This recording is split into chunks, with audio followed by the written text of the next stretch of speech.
Salam alaikum. Dans la vidéo précédente, on a vu comment un cahier de charge d'un système peut se présenter. On a choisi comme exemple le cycle carré. On a vu encore comment on peut établir par la méthode intuitive le schéma du circuit de branchement correspondant. Maintenant, on va faire la même chose mais avec le cycle en forme de la lettre L, ou bien tout simplement le cycle en L. Alors, on va prendre le même système, mais la différence bien sûr est le cycle. Donc le même schéma d'implantation, même description du fonctionnement, mais bien sûr on a la différence dans le cahier de charge. Pour le début du cycle, on a la même chose. Le cycle démarre par A+, B+, donc comme le cycle carré qu'on a vu. Le cycle carré a A-, B-. Mais ici on a l'inverse, c'est B-, A-. Donc on a, comme le diagramme des phases, A+, après B+, après B-, et à la fin A-.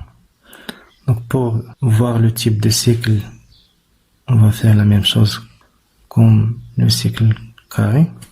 Donc on va représenter chaque mouvement du vérin par un vecteur pour voir quel type de cycle.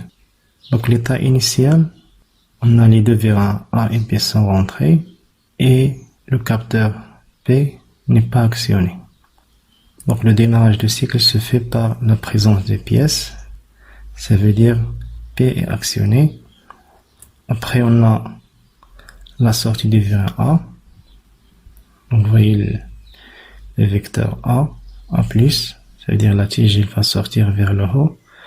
Après B+, donc on continue par la fin du vecteur B+. Après on a des B-, ça veut dire on va retourner en arrière B-, et à la fin A-. Donc comme vous voyez ici, on a le cycle en L. Maintenant, pour faire le schéma du circuit, on va suivre les mêmes démarches qu'on a vu le cycle carré. On présente tout le matériel utilisé. Donc on commence par les vérins, on les présente horizontalement, A et B, avec leur fin de course. Donc A, il a A0 et 1, B, B0, B1. Les vérins sont associés toujours avec les distributeurs qu'on appelle les préactionneurs. Donc, les distributeurs qui permettent de faire déplacer la tige en sortant ou bien en entrant. Comme on a la règle pour tracer le schéma du circuit, donc toujours qu'on représente le circuit, l'état de repos.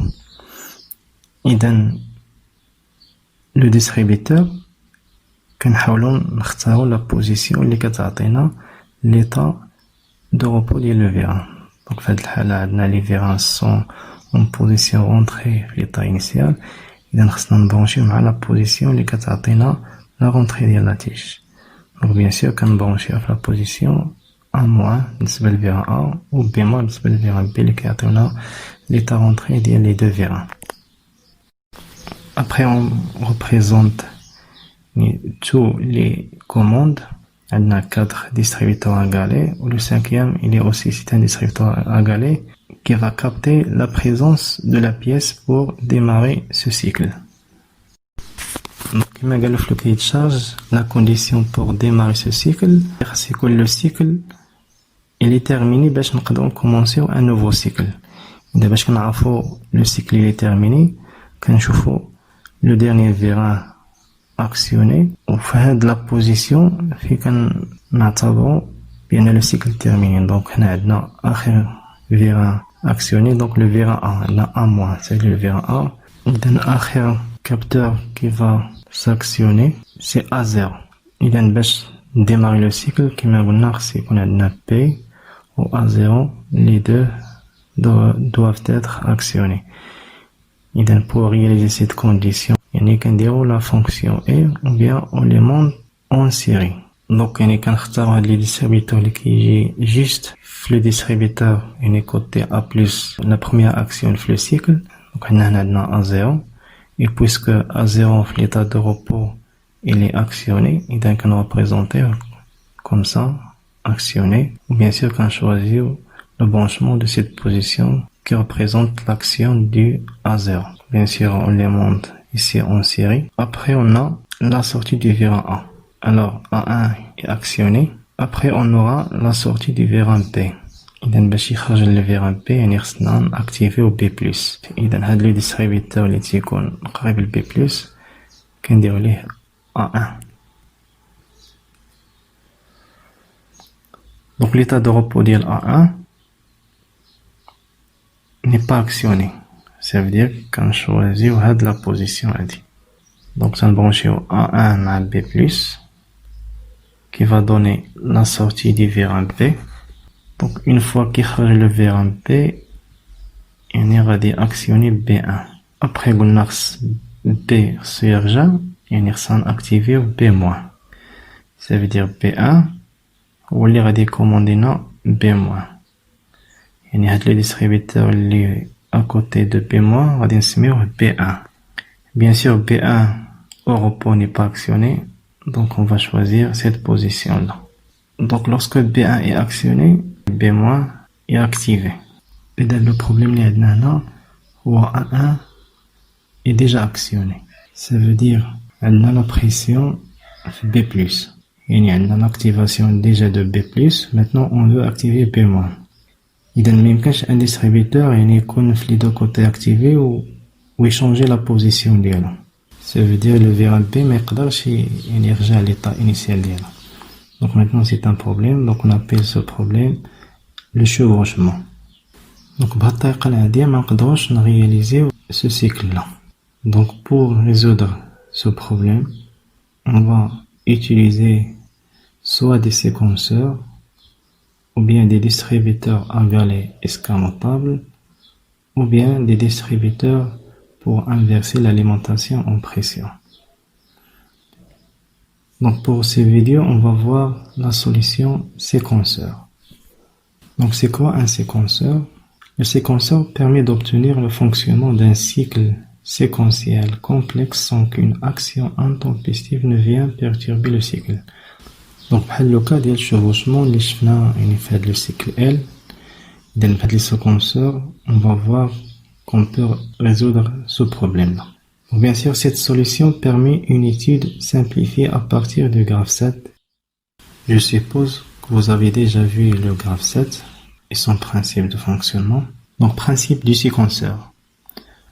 À chaque étape du graphe 7 correspond à un module d'étape du séquenceur. Donc, d'abord le séquenceur là, qui est basé sur ce diagramme de graphe 7. On a ici une photo d'un séquenceur à 4 modules et ici on a un séquenceur à 5 modules. Normalement, un graphe 7, il se compose de plusieurs étapes. Ici on a 3 étapes par exemple. Pour chaque étape, associer une sortie. C'est-à-dire lorsque l'étape par exemple 1 est activée, correspond à l'alimentation de la sortie S1. Donc pour transiter de l'étape 1 à l'étape 2, il faut que cette réceptivité R1 soit active. Ça veut dire 1 va se désactiver et 2 va s'activer. Et c'est ça ce qu'on recherche pour résoudre le problème qu'on a vu. Donc le problème اللي كان عندنا هنا باش ندوزو من B+ ل B-, عندنا le problème يعني B+ il est activé. إذا باش يمكننا ندوزو B-, خصنا نديزاكتيفيو B+. Donc هذه هي la solution اللي عندنا في هاد le séquenceur qui est basé sur le graphe 7. إذا le branchement du séquenceur تكون في la partie inférieure. كتلاحظوا هنا R1 R2 R3. Donc كنلاحظوا هنا بلي couleurs vertes. On a 4 modules, donc ça veut dire qu'on a 4 entrées. On a les sorties S1, S2, S3, donc pour 3 modules. On a l'exemple qui est là. On a 5 sorties et on a 5 modules. Donc les sorties, la couleur rouge, les entrées de la couleur verte. Les côtés, les deux parties pour le complément du branchement de notre séquenceur. Donc pour bien comprendre le principe du séquenceur, on va voir ici le schéma interne. Donc normalement, un séquenceur, il se base de différents modules. Donc chaque module, normalement, il contient une mémoire. Donc ça nous faut une mémoire. Il y a deux entrées. Donc on a la partie supérieure, l'entrée d'activation, ou l'entrée inférieure, l'entrée de désactivation. Donc la condition pour activer, par exemple, ce module-là, donc on a dans l'entrée, elle a une fonction E. La fonction E, les entrées de la R1, ou la sortie de l'étape précédente. Donc ça veut dire que activer le module 2, parce qu'on déjà module 1 activé, ou R1 contient actionné. Et la fonction E. C'est ça le principe du graphe 7. Donc, deux O, activer ou deux, parce qu'on déjà un activé, ou la réceptivité R1 est vraie, ça veut dire actionné. Donc, une fois la condition est réalisée, ça veut dire que S2 est activé.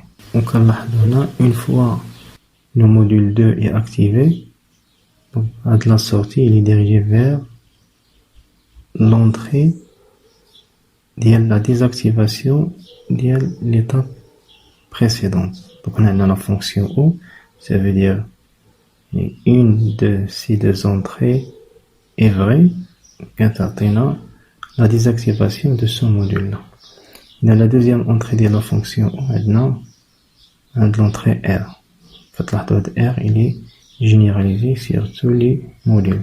C'est-à-dire, une fois l'entrée R égale à 1, c'est-à-dire il est actionné, et qu'est-ce qu'on a là? La présence de la pression, non? C'est-à-dire qu'on désactive tous les modules. Donc là, le rôle de l'entrée R. Donc on a un diagramme de graphe 7. Normalement, il est toujours bouclé. Normalement, c'est un cycle qui se répète. Donc, pour réaliser ça, le séquenceur, par exemple, le graphe 7, il a 3. On va boucler à 1. Le module 1 active, il reste déjà le module 3 activé. Il reste bien sûr la réceptivité R3. Donc, une fois R3 est validée, qu'est-ce qu'on a là? La fonction E, qui réalise la condition E entre les deux entrées, les R3, la sortie du module. Donc, on va boucler ici le signal d'activation et B, son rôle bien sûr pour désactiver l'étape précédente. Donc là, comme vous remarquez maintenant, les orifices B en rouge, ça veut dire qu'on a une sortie. Maintenant, on va la relier avec l'entrée. Il y a une couleur verte. La même chose maintenant, la sortie A. On va la boucler avec l'entrée A. Donc c'est ça le principe de fonctionnement d'un séquenceur qui traduit le fonctionnement du graphe 7. Et bien sûr, P, c'est la source d'alimentation pneumatique. Donc, il est généralisé pour tous les modules du séquenceur. Maintenant, si on va reprendre notre système et on va utiliser comme solution le séquenceur. Donc, la première des choses, c'est établir le diagramme du graphe 7. Donc, pour notre cas, on a un simple système. On commence par l'état initial, représenté par le double carré. Donc, l'étape 0, représente l'état initial. La condition de démarrage du cycle, c'est l'action du P, c'est le capteur de position de la pièce. Une fois le capteur est actionné, il va donner la séquence A+. Donc A+, comme on est la sortie du vers A, jusqu'à 1, il va être actionné, il va donner après la sortie de B, c'est-à-dire B+. Après, le capteur B1 est actionné par la sortie de la tige du B, donc il va donner à la suite l'activation des B-. Donc ici, on n'aura pas le problème comme le branchement ordinaire qu'on avait. L'étape 3, ça veut dire déjà l'étape 2, il est désactivé. Il n'y a pas l'activation de P+, qui va nous permettre d'activer B- sans problème. Lorsque le vérin P revient à sa position initiale, il va actionner B0. Donc B0 qui va faire activer un-, qui va faire rentrer le vérin A. Et comme ça, on a terminé le cycle par l'action de A0. C'est-à-dire on peut répéter le même cycle par la présence d'une deuxième pièce.